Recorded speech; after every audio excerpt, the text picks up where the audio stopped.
Hello friends, फरवरी के महीने में हमें अपने गुलाब की देखभाल किस तरह से करनी है आगे मैं वीडियो में बात करूंगी। तो चलिए वीडियो को स्टार्ट करती हूँ। हेलो फ्रेंड्स, अस्सलाम वालेकुम। Welcome back to my channel gardening with happiness में आप सबका बहुत बहुत स्वागत है। तो फ्रेंड्स, फरवरी का महीना अब लगभग धीरे धीरे ख़त्म ही होने वाला है। तो हमें फरवरी के महीने में अपने गुलाब की देखभाल किस तरह से करनी है, क्योंकि फरवरी और मार्च के महीने में और अप्रैल तक गुलाब में बहुत ही अच्छे से इसमें फूल आते हैं। आगे जैसे जैसे गर्मी बढ़ेगी गुलाब का पौधा जो है कि डोरमेंसी में चला जाएगा। मई जून के महीने में गुलाब के पौधे में कोई फूल नहीं खिलते हैं।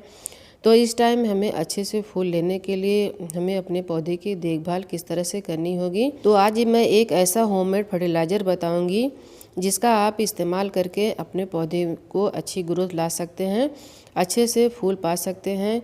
आगे मैं बताऊंगी, आप लोग वीडियो में बने रहिएगा कि वो कौन सा फर्टिलाइज़र है, हमें उसका यूज़ ज़रूर ही करना चाहिए। तो उससे पहले हमें गुलाब की केयर के बारे में कुछ ज़रूरी बातें जान लेना चाहिए। तो इस टाइम फ्रेंड्स, अगर आप नर्सरी से गुलाब का पौधा ला रहे हैं, ये बहुत ही अच्छा टाइम है। आप जनवरी और फरवरी में गुलाब के पौधे को आप लगा सकते हैं। और गुलाब के पौधे को लगाने के लिए आपको जो मिट्टी तैयार करनी है, मिट्टी आपको बहुत ही अच्छी तैयार करनी होगी। अच्छी मिट्टी में इसका अच्छा ग्रोथ होता है। मिट्टी आप बिल्कुल आपको वेल्डन बनाना होगा। एक हिस्सा मिट्टी, एक हिस्सा खाद और एक हिस्सा आपको सैंड लेना होगा। आप चाहे तो उसमें कोकोपीट और धान का छिलका जो रहता है उसको भी आप मिला सकते हैं। उसमें भी गुलाब के पौधे को आप लगा सकते हैं। गुलाब के पौधे की मिट्टी आपको चिकनी नहीं बनानी चाहिए। अगर आप चिकनी मिट्टी बना देंगे तो उसमें गुलाब के पौधे की ग्रोथ बिल्कुल ही नहीं होगी। आपको मिट्टी बिल्कुल वेल्डन बनाना चाहिए। अगर आप गांव के एरिया में रहते हैं तो जो धान का छिलका आता है आप उसको भी मिट्टी में मिला सकते हैं। धान के छिलके का यूज करने से मिट्टी में ड्रेनेज अच्छा रहता है, उसमें पानी रुकता नहीं और बहुत ही अच्छे से पानी ड्रेन हो जाता है। मिट्टी बहुत ही हल्की और भुरभुरी बनती है, जिससे कि गुलाब के पौधे को ये मिट्टी काफ़ी ज़्यादा पसंद रहती है। तो मिट्टी इस तरह से आप बनाएंगे तो गुलाब के पौधे में ग्रोथ आप अच्छी तरह से पाएंगे। इसके अलावा अगर आप पौधा लगा दे रहे हैं तो पौधे को मौसम के हिसाब से आपको धूप में रखना होगा, क्योंकि इसके लिए सनलाइट बहुत ज़्यादा ज़रूरी है। खासकर मौसम के हिसाब से अगर जनवरी फरवरी मार्च का महीना है तो आपको दिन भर की धूप में इसको रखना होगा। और जैसे जैसे मई जून का महीना आएगा तो आपको सिर्फ 4 से 5 घंटे की धूप में इसको रखना होगा। और इसके अलावा अगर आपके पौधे में किसी भी तरह का कोई फंगस लग गया है, क्योंकि गुलाब के पौधे में बहुत ज़्यादा फंगस लग जाती है। अगर आप पानी इसमें ज़्यादा देंगे, मिट्टी गुलाब के पौधे की जो मिट्टी रहती है अगर ज़्यादा गीली रहेगी तो उसमें धीरे धीरे फंगस लग जाता है।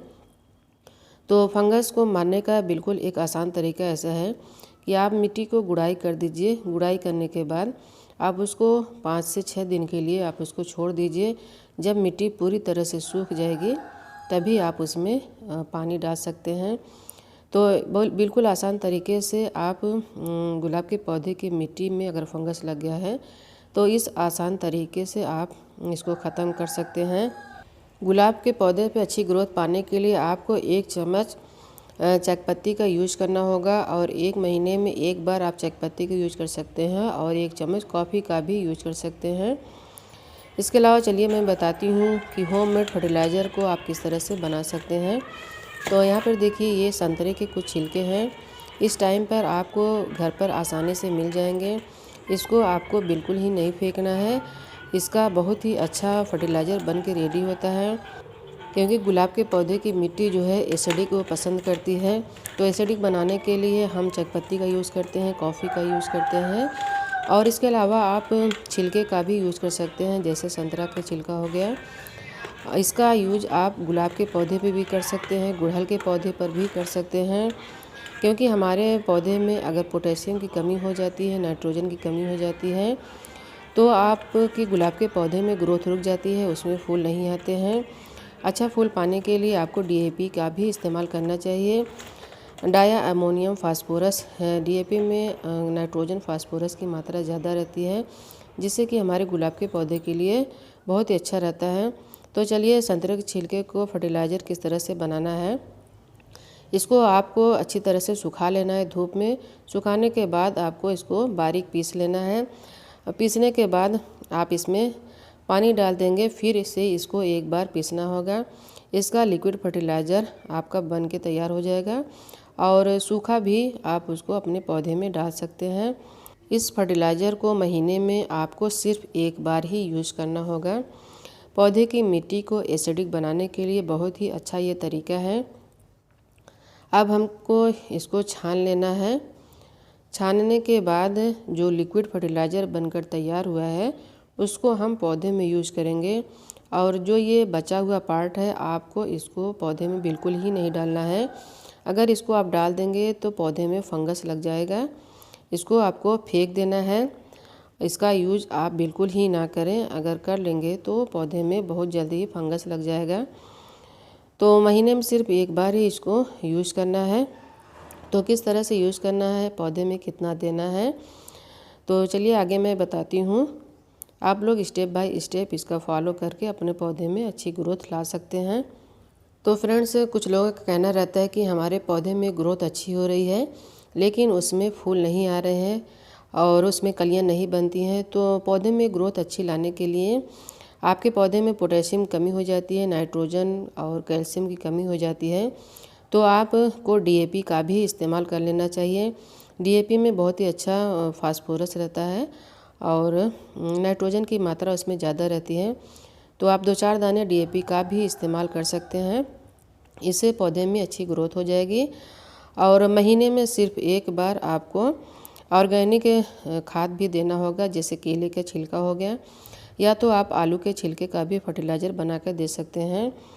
और पौधे की मिट्टी को एसिडिक बनाने के लिए होममेड फर्टिलाइज़र आपको महीने में एक बार इसको देना बहुत ही ज़्यादा ज़रूरी है, क्योंकि केमिकल फर्टिलाइज़र लगभग सभी के पास नहीं रहते हैं।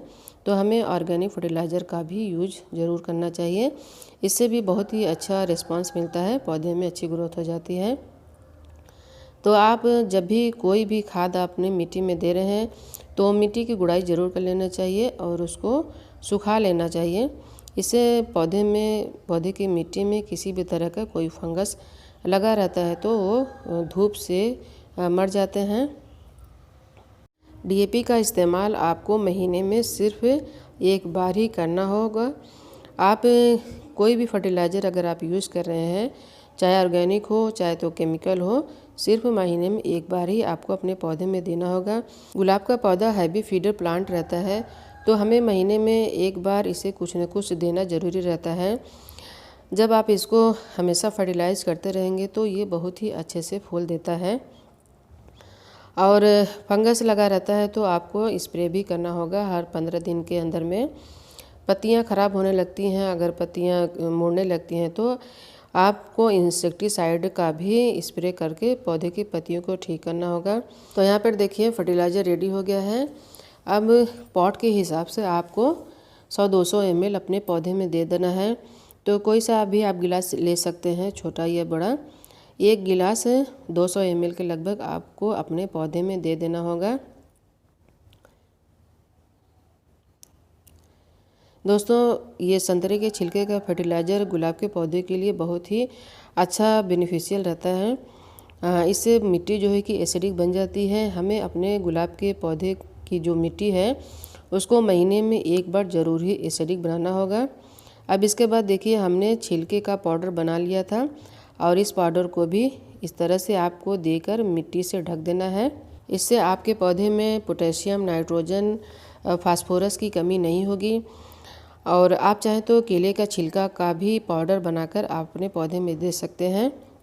इसका यूज आप गुड़हल के प्लांट में, गुलाब के प्लांट में कर सकते हैं और तभी ये अच्छे से फूल देते हैं।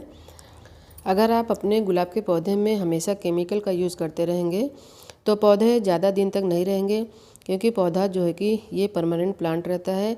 आपके पास अगर आ जाएंगे तो अगर पौधा किसी भी तरह की कोई ख़राबी नहीं आती है तो ये हमेशा से फ्लावरिंग करते रहते हैं। तो बस दोस्तों, आज के लिए इतना ही। उम्मीद करती हूँ वीडियो अगर अच्छा लगा होगा तो इसे लाइक शेयर कमेंट करिएगा और चैनल को सब्सक्राइब करिएगा। मिलते हैं किसी नेक्स्ट वीडियो में। Thank you.